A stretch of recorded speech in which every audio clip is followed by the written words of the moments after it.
Hello friends, मैं विकास कुमार आप सभी का स्वागत करता हूं my YouTube channel Mathura coaching centre में। तो दोस्तों आज हम देखने वाले हैं, देखिए एसएससी जीडी एग्जाम 2025 के दोस्तों टॉप 5 मैथ के क्वेश्चन। ठीक है भाई, तो चलिए आज ही का स्टार्ट करते हैं बिना देरी के। तो भाई दोस्तों हमारा जो पहला क्वेश्चन है वो स्क्रीन पर आ चुका है। तो क्वेश्चन नंबर 1 भाई क्या कहने वाला है, काफ़ी इंपॉर्टेंट क्वेश्चन लिए हैं मैंने। तो देखिए क्वेश्चन नंबर 1 आप पढ़ सकते हो। चलिए दोस्तों क्वेश्चन नंबर 1 को हम पढ़ लेते हैं। एक दुकानदार अपने माल को क्रय मूल्य से 35% अधिक मूल्य पर अंकित करता है। ठीक है, फिर वह उस पर कुछ छूट देता है। यदि वह 14% का लाभ अर्जित करता है तो छूट की दर क्या है। ठीक है, तो चलिए भाई क्वेश्चन ईजी है। क्वेश्चन देखिए हमारा क्या कहना चाहता है। एक दुकानदार है दोस्तों, दुकानदार क्या करता है, अपने माल का जो क्रय मूल्य है, ठीक है, जैसे कि मैं आपको बताऊं, जैसे कि एक दुकानदार है, ठीक है, मैंने मान लिया उसका जो क्रय मूल्य है वो दोस्तों क्रय मूल्य है उसका 100 रुपये। ठीक है, तो यहाँ से भाई अंकित मूल्य कितना हो जाएगा, उसने क्वेश्चन में आपसे बोला है जो यहाँ से उसके माल का क्रय मूल्य मैंने मान लिया भाई 100 रुपये, जो उसका दोस्तों प्रिंट रेट है तो दोस्तों वो कितना हो जाएगा, वो हो जाएगा भाई 135। ठीक है, उसने यहाँ से क्वेश्चन में बोला है जो आपका अंकित मूल्य है वो दोस्तों कितना है, वो दोस्तों क्रय मूल्य से कितना अधिक है भाई, प्लस 35% अधिक है। ठीक है, अब देखिए उसने क्या किया है, यहाँ पर अंकित मूल्य पर भाई कुछ छूट दी है। जो छूट देने के बाद जो वो बिकता है माल, वो दोस्तों उस पर क्या होता है, 14% का हमें लाभ मिल जाता है। ठीक है, अब आप ये बताइए जो माल है उसका दोस्तों क्रय मूल्य कितना है भाई, 100 रुपये है। ठीक है, अगर ये बताइए कोई चीज़ में जो माल है या जो भी है, मैं 100 रुपये की चीज़ है, अगर मुझे 14% का लाभ चाहिए, क्या मैं दोस्तों उसको 114 में बेच दूंगा तो भाई मुझे 14% का लाभ मिल जाएगा, यहाँ तक कोई दिक्कत। ठीक है, अब आप ये बताइए अगर आपका जो माल है वो 100 रुपये का है, ठीक है, अगर मुझे 14% का लाभ चाहिए तो मैं दोस्तों उसको 114 में बेच दूंगा। ठीक है, जब मैं 114 में बेच दूंगा तो भाई मुझे यहाँ से 14% का लाभ मिल रहा है। ठीक है, अब देखिए आप यहाँ से 114 में वो चीज़ बिक गई। ठीक है, तो हमें 14% का लाभ मिल गया। तो अब आप जो बताइए जिसका दोस्तों अंकित मूल्य दोस्तों 135 था और मैंने जो वो माल है दुकानदार ने दोस्तों 114 में बेच दिया, तो यहाँ से भाई उसकी छूट कितनी मिली, आप जी बता दीजिए मुझे। जो छूट मिली वो मिली भाई मुझे 21 रुपये की। ठीक है, तो वो आपसे ये पूछना चाह रहा है छूट की दर क्या है, यानी परसेंटेज में। यानी कि दोस्तों जो छूट दी जाती है हमेशा वो दी जाती है भाई हमें पता है अंकित मूल्य पर, यानी प्रिंट रेट पर। जो 21 है वो दोस्तों 135 का कितना परसेंट है, बस आपको ये निकालना है। ठीक है, तो इसकी आपको कैलकुलेशन करनी है। चलिए कर लेते हैं। अगर मैं इसको काट दूँ भाई, 5 से काट दूँ 20 बार, ठीक है, और 5 से भाई कितनी बार कट जाएगा, ये कट जाएगा भाई आपका 5 दूनी 10 और ये हो जाएगा भाई आपका 27 बार। ठीक है ना, तो 7 35, ये कट जाएगा भाई 27 बन 135। और भाई इसकी कैलकुलेशन करेंगे तो भाई 2 से कट जाएगा, सॉरी 2 से नहीं 3 से कट जाएगा, 3 7 21 और 3 27। ठीक है, तो यहाँ हो जाएगा भाई 20 × 7 इक्वल टू कितना हो जाएगा भाई 140/9, 140/9। जब दोस्तों इसमें हम भाग देंगे तो भाई कितना हो जाएगा, 15 नंबर 135, तो भाई यहाँ पर कितना हो जाएगा 15.55%। ठीक है, यानी कि option number B correct answer. ठीक है, तो आपको यहाँ पर भाई पूरा डिवाइड नहीं करना। ठीक है, आप देख पा रहे हैं 15 नंबर 135 होते हैं, तो हमारा कोई भी चारों ऑप्शनों में से दोस्तों 15 से शुरू नहीं हो रहा है, तो हमारा डायरेक्ट आंसर हो जाएगा हमारा option number B correct answer. ठीक है ना, तो भाई नेक्स्ट क्वेश्चन दे लेते हैं, क्वेश्चन नंबर 2। तो भाई क्वेश्चन नंबर 2 देखिए, ये भी इम्पोर्टेंट क्वेश्चन है। देखिए क्या कहने वाला है, रुपये 3600 को इस प्रकार बांटा जाता है कि पहले भाग का आधा, दूसरे भाग का 1/3 और तीसरे भाग का 5वां भाग समान है। तीसरे भाग का मान कितना है। ठीक है, तो भाई देखिए इजी है ये भी क्वेश्चन। ठीक है, तो यहाँ पर दोस्तों भाग है, यहाँ पर एक पहला भाग है, एक दूसरा भाग है और एक तीसरा भाग है। जो पहले भाग का 1/2, ठीक है, और यहाँ पर क्या है दूसरे भाग का 1/3, ठीक है, और तीसरे भाग का कितना है 5वां भाग, ठीक है। ये क्या है दोस्तों, आपस में बराबर है, आपस में क्या है भाई, ये बराबर है। तो भाई यहाँ से आपको निकालना है इनका रेशियो, पहले भाग का, दूसरे भाग का और तीसरे भाग का। तो भाई रेशियो आपको निकालना है, ईजिली है, कुछ भी नहीं है रेशियो निकालने में, ठीक है। अगर आपको दोस्तों पहले का रेशियो चाहिए तो इसको आप दुबका लीजिए, ठीक है, यानी इस प्रकार से इसको आप दुबका लीजिए, तो इनका आपस में मल्टीपल कर दिए, यानी क्या हो जाएगा, यहाँ से हो जाएगा भाई 1/3 इंटू 1/5, तो भाई कितना हो जाएगा, जो हो जाएगा 1/15 है, ठीक है।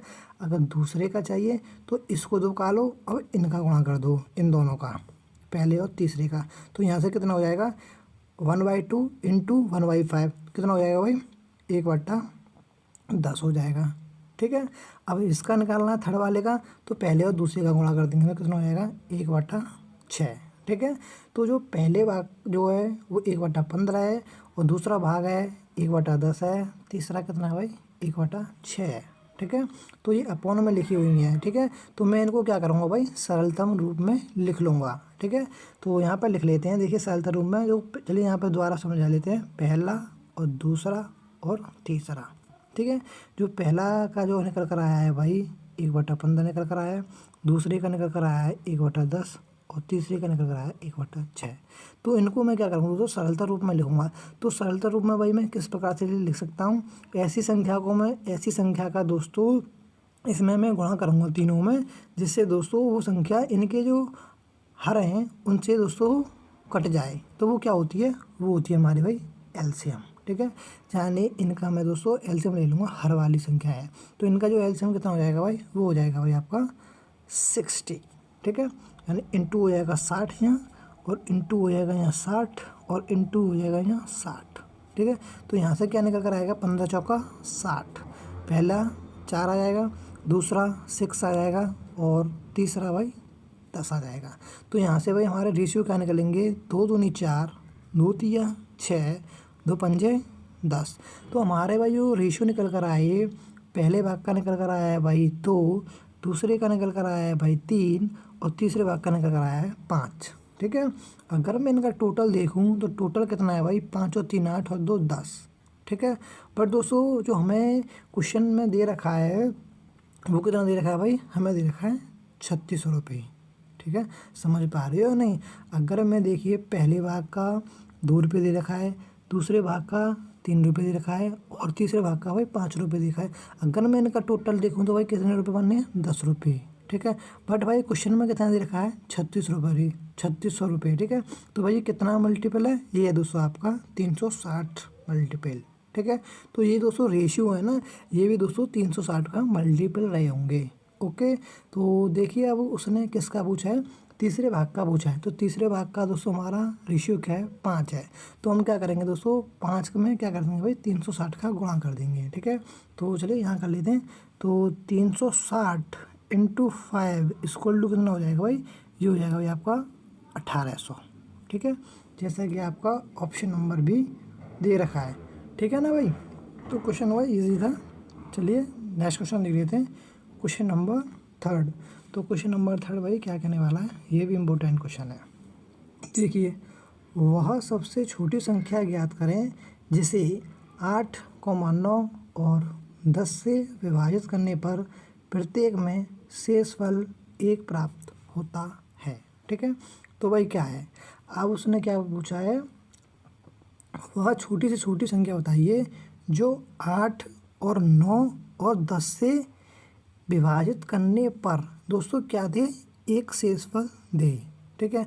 तो आप मुझे एक बात बताइए, अगर मैं आपसे ये पूछूं कि 8, 9 और 10 से वह छोटी से छोटी संख्या बताइए जो इनसे डिवाइड हो, तो वो क्या होती है भाई, हमारा एलसीएम होती है, ठीक है। एलसीएम होती है, तो वो संख्या दोस्तों इन संख्याओं से पूरी डिवाइड हो जाएगी। अगर दोस्तों रिमाइंडर चाहिए यानी शेषफल चाहिए, तो उसमें क्या कर देंगे हम दोस्तों, +1 कर देंगे। ईजी है दोस्तों, कुछ भी नहीं है।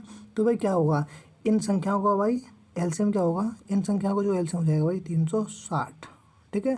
और हमें भाई शेषफल क्या चाहिए, 1, तो हम क्या करते हैं 1 इसमें ऐड कर देंगे, इक्वल टू कितना हो जाएगा भाई 361, ठीक है। ये दोस्तों 361 एक ऐसी संख्या है जो 8 से डिवाइड करोगे और 9 से डिवाइड करोगे और 10 से डिवाइड करोगे तो हमें जो शेषफल मिलेगा, हमें मिलने वाला है भाई 1, ठीक है ना। तो जैसा कि ऑप्शन नंबर सी हमारा करेक्ट आंसर। ठीक है भाई। तो भाई एलसीएम तो भाई आपका आता होगा ना निकालना, इस प्रकार से 8 9 10 2 का दे दो, इस प्रकार से आपको एलसीएम दोस्तों कई तरीके होते हैं, आपको एलसीएम निकालना आना चाहिए। ठीक है। तो चलिए देख लेते हैं क्वेश्चन नंबर 4। तो क्वेश्चन नंबर 4 देखिए क्या कहने वाला है। 9 और 16 तथा 4 और 9 के माध्य समानुपात का अंतर ज्ञात कीजिए। ठीक है। तो यहाँ पर आप देखिए क्वेश्चन को देख सकते हो, एसएससी CHSL 2022 में पूछा गया प्रश्न है। ठीक है। अब आप ये बताइए माध्य समानुपात क्या होता है। ठीक है। अगर मैं पूछूं किन्हीं दो संख्याओं का, अगर आपसे मैं पूछ लूँ माध्य समानुपात क्या होता है, वो होता है दोस्तों अंडर रूट में जो भी संख्या है उनका गुणनफल। ठीक है। यानी कि मैं 9 और 16 का अगर आपसे पूछूं माध्य समानुपात क्या होगा, तो ये हो जाएगा दोस्तों इक्वल टू क्या हो जाएगा भाई, अंडर रूट में 9 इंटू 16। ठीक है। तो इक्वल टू कितना हो जाएगा, 16 नम्मा 144 यानी 12। ठीक है। तो यहाँ से मैं कह सकता हूँ 9 और 16 का जो माध्य समानुपात होगा वो हो जाएगा भाई आपका 12। ठीक है। अगर आपसे मैं ये पूछूं 4 और 9 का माध्य समानुपात क्या हो जाएगा, इनको भी दोस्तों मल्टीपल करके इनका अंडर रूट निकाल देंगे। तो ये हो जाएगा भाई 4 इंटू 9 इक्वल टू कितना हो जाएगा भाई, यहाँ से हो जाएगा 9 चौक 36 और 36 में अगर मैं निकाल दूंगा बाहर तो कितना हो जाएगा भाई 6। ठीक है। तो देखिए जो 9 और 16 का जो माध्य समानुपात निकल कर आया वो 12 निकल कर आया, और 4 और 9 का जो माध्य समानुपात निकल कर आया वो निकल कर आया 6। तो इन दोनों का भाई आपसे क्या पूछा है, अंतर पूछा है। तो 12 माइनस 6 इक्वल टू 6। ठीक है।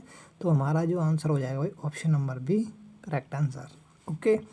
चलिए नेक्स्ट क्वेश्चन ले लेते हैं। नेक्स्ट क्वेश्चन दोस्तों हमारा स्क्रीन पर आ चुका है, क्वेश्चन नंबर 5। ठीक है। ये हमारा लास्ट क्वेश्चन होगा। ओके। चलिए पढ़ लेते हैं।